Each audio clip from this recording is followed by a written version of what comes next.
दिन दरभंगा में किसी न किसी मामले में कोई न कोई थाना प्रभारी निलंबित हो जाता है। और आपको बता दें कि अब हायाघाट के थाना अध्यक्ष पर गिर गई है गाज, हो गए हैं निलंबित। एसएसपी यदुनाथ रेड्डी ने लिया है सख्त कदम, क्योंकि 4 लाख में दुष्कर्म का हुआ था सौदा।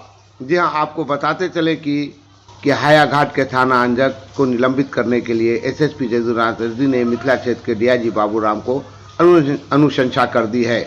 यह कार्रवाई नए आपराधिक कानून के तहत फरियादी की शिकायत थाना में दर्ज नहीं करने को लेकर की जा रही है। यहां फरियादी ने एसएसपी कार्यालय पहुंचकर सीधा एसएसपी यदुनाथ रेड्डी से शिकायत की है। शिकायत में युवती को शादी का झांसा देकर पिछले 2 वर्ष से दुष्कर्म करने की बात कही गई है।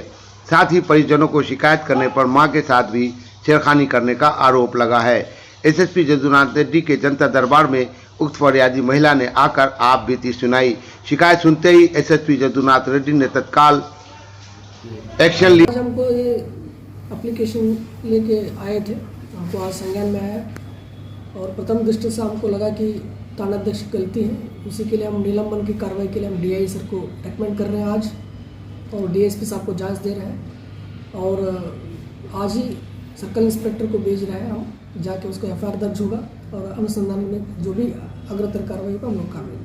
क्या सर पंचायत की बातों पर या उसके लिखित पंचायत का जो लिखित नामा है, क्या उस पर थानाध्यक्ष को अधिक इस